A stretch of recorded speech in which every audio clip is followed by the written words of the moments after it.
On this Friday night, let the games begin. The Winter Olympics are underway in Italy. The pomp and pageantry, the politics some athletes have to navigate. It's also questionable how you can consider athlete neutral if he fully financed from the government. And Team Canada's rough start.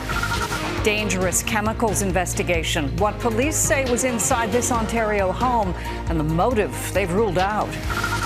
Offensive. The U.S. president's social media post described by a member of his own party as the most racist thing that's come out of this White House. Canada's diplomatic first in Greenland. This is indeed a wonderful day. Plus, why some people there want the territory to become a sovereign nation. We want to feel independent. Global National with Donna Friesen. Reporting tonight, Colleen Christie.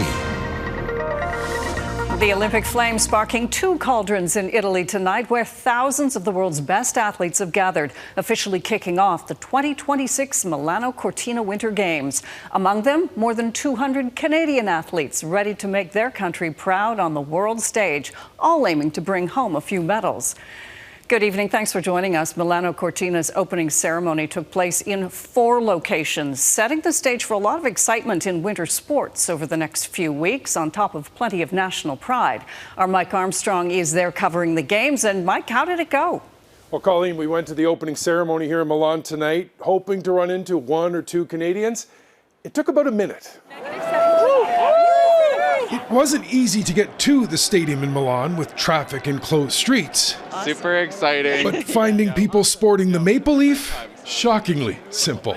Oh, it's unbelievable. Surreal. Yeah, dream come true, seriously. And a lot of planning. 100%, yeah. We're on exchange here. So I live here right now. So it's the perfect opportunity to come here, go see some state tickets, and watch Canada win a bunch of gold. Amazing. I'm volunteering right now, and I'm just off duty, so I'm wearing my favorite jersey in the whole world. Organizers promised spectacle and star power. They delivered on both. There were nods to fashion and a sort of reverse bookend. Italian tenor Andrea Bocelli closed the 2006 Games in Turin and was part of opening these ones. Now, the ceremony was split between Milan and 3 other cities. Team Canada's flag bearers, Marielle Thompson and Mikael Kingsbury, both compete in skiing events. They were both in Livigno. There were some scattered boos when the U.S. team was entering, and there was a slight mishap as the French entered, although it may have been a bit. Now, there are athletes from 2 countries here in Italy competing, but not under their own flag. Russia and Belarus are still banned from competing as countries because of the war in Ukraine. Russian Nikita Filipov is in ski mountaineering. He's one of 20 competitors here classified as individual neutral athletes. It's a status granted only if they have not actively supported the war and have no ties to state security or the military. There has been some criticism from Ukraine's flag bearer. For me, it's also questionable how you can consider athlete neutral if he fully financed from the government, if he somehow attached to the federation, national federation, which is also part of propaganda.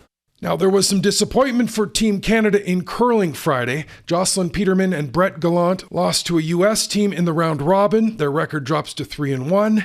In figure skating, the team event is underway. Canada had an injury replacement in pairs after Diana Stellato-Dudek had to drop out. Despite only being called on last minute, Leah Pereira and Trent Michaud finished 4th. Stellato-Dudek still hopes to go in the pairs event starting February 15th.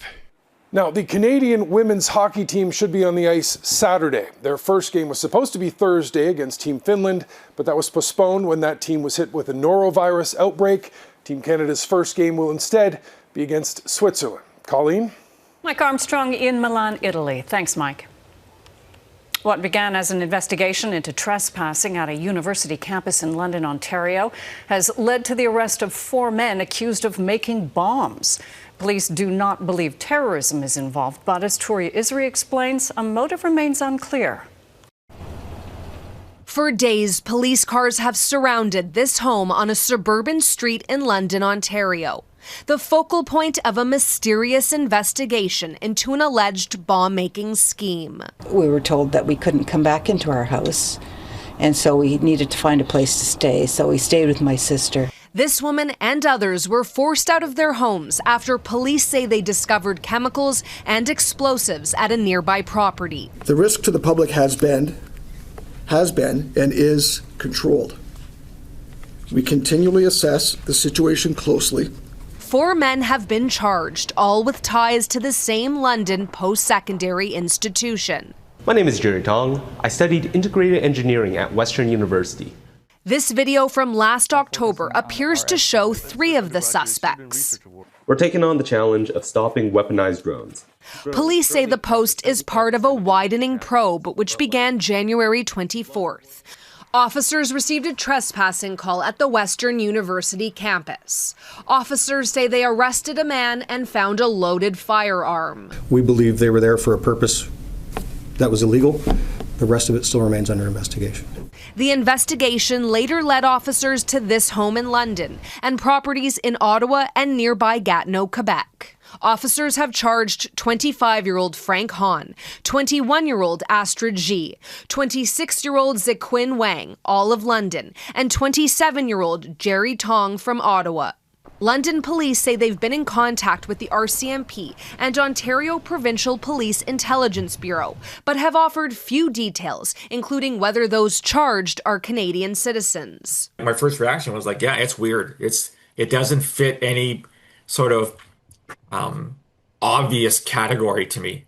This intelligence expert says much remains unknown. And I don't think we've been made to understand what nature of explosives. I mean, are they garden variety explosives? Are they things that take some kind of knowledge? The 4 men are in custody as questions mount about what may have unfolded inside this home and why. Touria Izri, Global News, Montreal. Peel Regional Police confirmed 3 officers have been suspended in relation to Project South. That's the investigation where 8 active and former officers with the Toronto Police Service are facing charges. One of those officers, Toronto Police Constable Timothy Barnhart, was in court today. He was denied bail. He's facing the most charges, including accepting bribes, trafficking drugs, and passing confidential information onto a gangster, leading to an alleged plan to kill a corrections officer at his home. Neighboring York Regional Police led the investigation, charging a total of 27 people so far. A Canadian delegation, including 90 members of Canada's Inuit community, traveled to Nuuk, Greenland, to celebrate the opening of our country's new embassy today.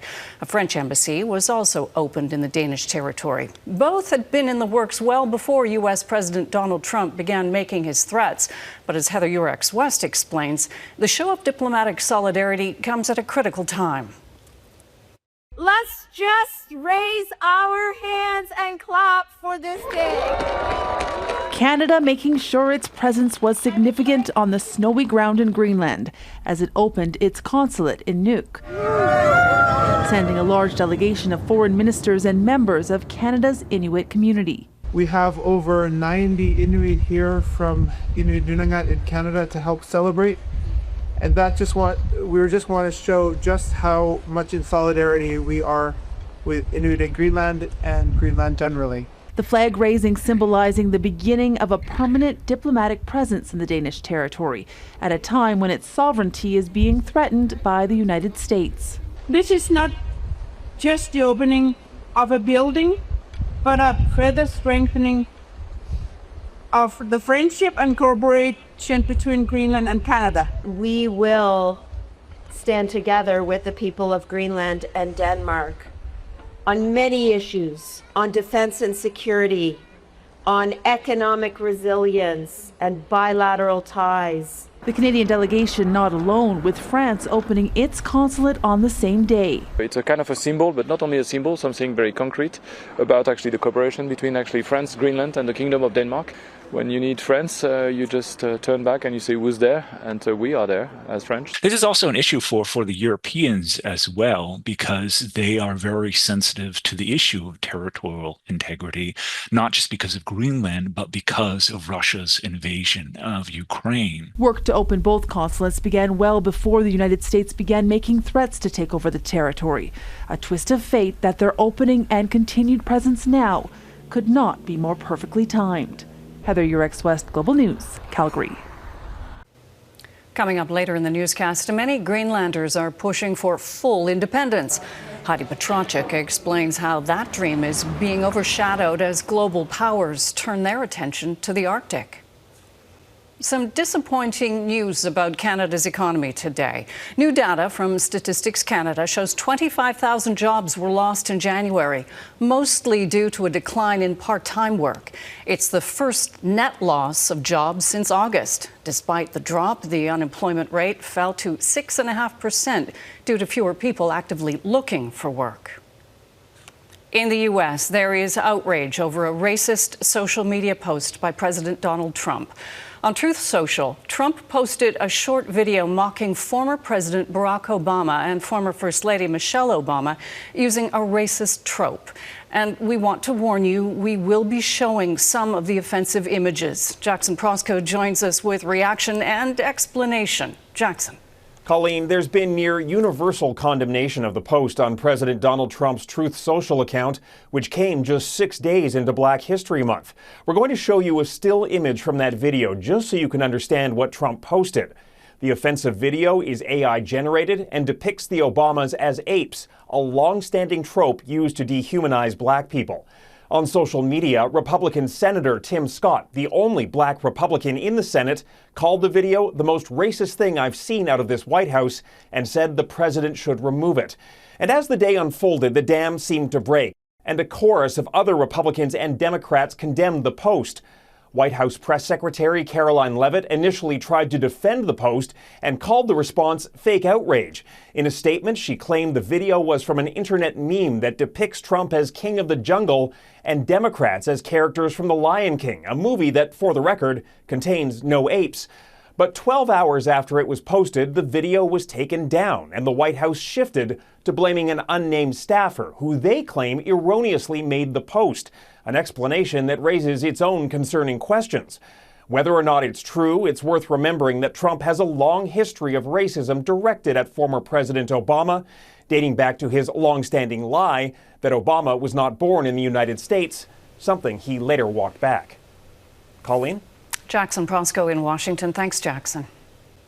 Investigators released new details in the disappearance of Nancy Guthrie. Coming up 6 days after she vanished, another plea for her safe return.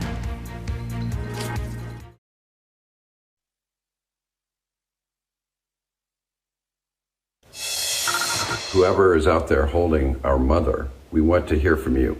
We haven't heard anything directly. Cameron Guthrie, NBC Today Show co-host Savannah Guthrie's brother, once again pleading with their mother Nancy's potential kidnappers for proof she's still alive. The investigation into her abduction in Arizona is now in its 6th day, with no suspects identified by police. Today, authorities say they're now looking into a new message linked to the case. It's unclear if it's connected to a ransom note previously sent to several news organizations, issuing an initial deadline of 5 p.m. Thursday. The U.S. Justice Department says a key player in the 2012 attack on its consulate in Benghazi, Libya, has been arrested. Footage from Fox News Channel shows Zubair al-Bakosh arriving after being transferred to the U.S. overnight. He faces an 8-count indictment, including murder, arson, and conspiracy to support terrorists. The attack killed 4 Americans, including the U.S. ambassador to Libya.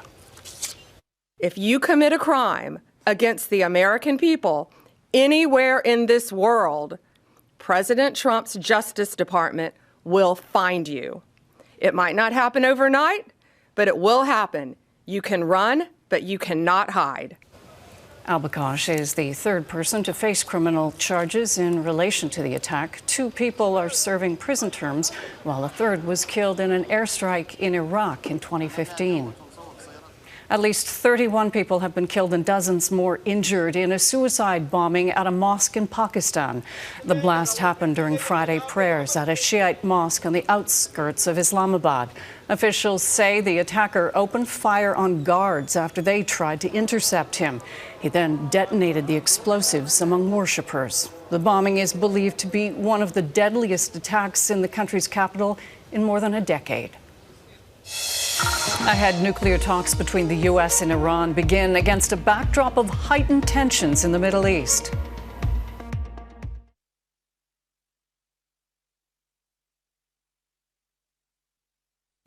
Senior U.S. and Iranian officials held talks today in Oman amid a crisis that's raised fears of a military confrontation between the two countries. It was the first time representatives from both sides have met since the United States struck Iranian nuclear sites last June. Details of the negotiations remain unclear, but as Vincent McAvenny reports, they've been described as a good start by Iran. Positioned in the Persian Gulf, the U.S. Abraham Lincoln Carrier Strike Group. On Tuesday, one of its F-35 jets shot down an Iranian drone that approached the armada of warships. Friday in Amman, despite the tensions, the two sides were talking, though just indirectly via mediators. The White House sent Special Envoy to the Middle East, Steve Witkoff, and President Trump's son-in-law, Jared Kushner. They were keen to discuss a range of issues, including Iran's ballistic missiles, support for armed groups like Hamas, and the treatment of protesters after thousands are believed to have been killed last month. The Iranians restricted the scope of discussion to only their nuclear program. Recent satellite imagery suggests Tehran has rapidly repaired several ballistic missile facilities damaged in last June's strikes, but has only made limited fixes to major nuclear sites struck by Israel and the United States. If US President Donald Trump were to authorize an attack on Iran, it would likely retaliate with its large stockpile of ballistic missiles, targeting Israel and US assets in the region. After Friday's talks, there was some optimism from the Iranian side. Some good discussions were held here. The views of both sides were heard, and it was agreed that the talks would continue. Analysts say it's crucial that the US widen the scope of the talks. It's not just a matter of how soon the negotiations will take place, but what will be the scope of those negotiations, how strongly the positions will be held by United States, representing not just United States, but the Iranian people, the region, and ultimately the world. So I think more preparatory work needs to be done. It's unclear when talks will continue, nor if the US delegation felt the same optimism. Given President Trump's renewed enthusiasm for flexing military muscle, if more talks aren't held soon, this armada may well be used to make good on his threats to attack. Vincent McAvenny, Global News, London. Why a dream of Inuit independence in Greenland may remain just that. Next.